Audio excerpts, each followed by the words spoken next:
Hello नमस्कार, मी अनघाने आपल्या YouTube चॅनलमध्ये तुम्हा सर्वांचं अगदी मनापासून स्वागत आहे। तर सगळ्यात आधी तर जे लोक आपल्या चॅनलवरती नवीन आहेत, जे आपला व्हिडिओ पहिल्यांदाच बघतात, त्या सगळ्यांना मला सांगायला आवडेल की आपल्या या चॅनलवरती छान छान रेसिपीज दाखवल्या जातात। त्याचबरोबर केसांची काळजी कशी घ्यायची, चेहऱ्याची काळजी कशी घ्यायची या संदर्भातले DIY रेमेडीज सुद्धा शेअर केल्या जातात। आणि जर का मी कुठे बाहेर जाणार असेल किंवा कुठे बाहेर चांगली नवीन प्लेस जर का मी पाहणार असेल किंवा एक्सप्लोर करत असेल तर त्या सुद्धा गोष्टी मी तुमच्यासोबत शेअर करत असते। तर बेसिकली त्या गोष्टी मला आवडतात, ज्या मला जमतात, त्या सगळ्या मी तुमच्यासोबत शेअर करत असते। तर जर का तुम्ही माझं चॅनल अजून पाहताय, हा व्हिडिओ पाहताय आणि सबस्क्राइब केलं नाहीये तर पटकन सबस्क्राइब करून टाका। चॅनल आपलंच आहे आणि ज्या सबस्क्रायबर्सने ऑलरेडी सबस्क्राइब केलं त्या सगळ्यांना थँक्यू सो मच। आपला व्हिडिओ तो सुद्धा एक रेसिपी वाला व्हिडिओ आहे। सध्या उन्हाळा सुरू झालेला आहे आणि होळी सुद्धा येते, तर यासाठी मला असं वाटलं की मी तुमच्यासोबत थंडाईची रेसिपी शेअर करावी। कडकडीत उन्हामध्ये थंड अशी थंडाई, अशी आल्हाददायक थंडाई जर का मिळाली तर बस अजून काय पाहिजे।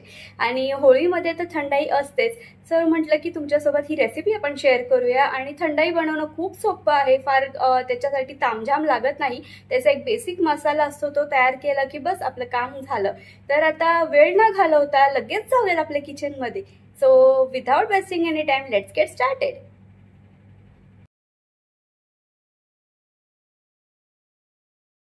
थंडाईचा मसाला बनवण्यासाठी सगळ्यात आधी मी इथे काजू घेतलेले आहेत। आता काजू आपल्याला भिजत ठेवायचे आहेत, तर मी इथे माझ्याकडे ना घरी तुकडा काजू होते, सो मी ते घेतले। तर साधारणतः एक 8 ते 10 काजू होतील या प्रमाणात आपल्याला ते भिजत ठेवायचे आहेत। तर हे काजू जे आहे ते आपल्याला साधारणतः 1 ते 2 तास भिजत ठेवायचं आहे, जसं आपल्याकडे वेळ असेल तसा।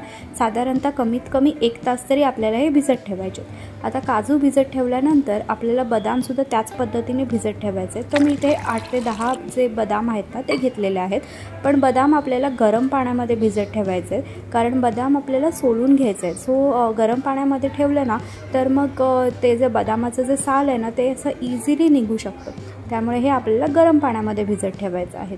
तर आता काजू आणि बदाम हे दोन्ही गोष्टी मी पाण्यामध्ये भिजत ठेवलेल्या आहेत।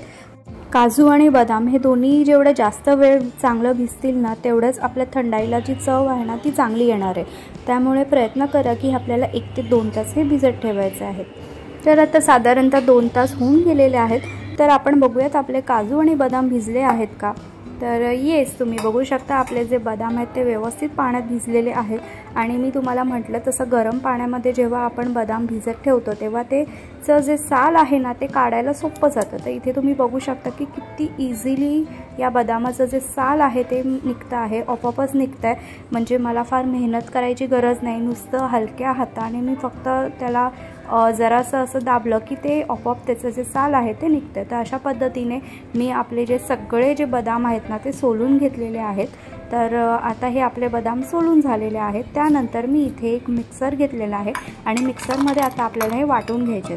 तर मी मिक्सरमध्ये हे आधी सोललेले आपले बदाम आहेत ते घालते, त्यानंतर भिजवलेले आपले जे काजू होते ते सुद्धा मी त्याच्यामध्ये घालणार आहे। आता बदाम आणि काजू घालून झाल्यानंतर त्याच मिक्सरमध्ये आपल्याला 1 चमचा बडीशेप आहे ना तो घ्यायचा आहे।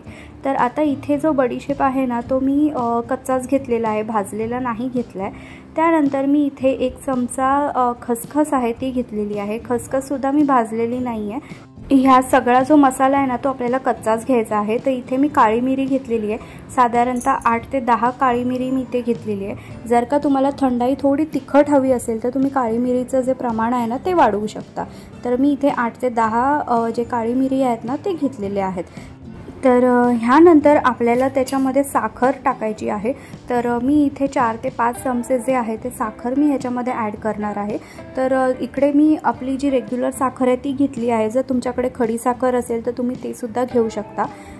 तर इथे 4 ते 5 चमचे मी आता साखर घेतलेली आहे, ती सुद्धा आपल्याला मिक्सरमध्ये आहे ना ती वाटून घ्यायची आहे। त्यानंतर मी इथे वेलची घेतलेली आहे आणि वेलची मी अख्खीच ह्याच्यामध्ये टाकणार आहे, सोललेली नाही। वेलची मला अशीच आवडते, त्यामुळे काय होतं ना की त्याचा जो फ्लेवर आहे ना तो मस्त असं थंडाईमध्ये उतरतो। आता आपण एक एक गोष्टी सगळ्या ह्या मिक्सर जारमध्ये जे आहेत ते घातलेले आहेत। आता सगळ्यात शेवटी मी याच्यामध्ये थोडीशी केसर घालणार आहे। केसरने काय होतं की आपल्या थंडाईचा जो रंग आहे ना तो खूप छान येतो, मस्त केसरचा जो फ्लेवर आहे ना तो त्या थंडाईमध्ये उतरतो। तर तुम्ही थोडीशी का असे ना केसर नक्की त्याच्यामध्ये घाला। तर ह्या सगळ्या गोष्टी आपल्याला वाटून घ्यायच्या आहेत आणि त्यासाठी मी इथे पाण्याचा वापर करते। तर तुम्हाला हवं असेल तर तुम्ही इथे दूधसुद्धा वापरू शकता। आणि इथे जे मी पाणी घेतलेलं आहे ना ते आपण जे काजू भिजवलेलं होतं ना तेच पाणी मी इथे वापरलेलं आहे। त्याचा फ्लेवरसुद्धा खूप छान येतो। तर अशा पद्धतीने आपल्याला सगळ्या ह्या गोष्टी आहेत ना त्या मिक्सरमध्ये व्यवस्थित अशा वाटून घ्यायच्या आहेत।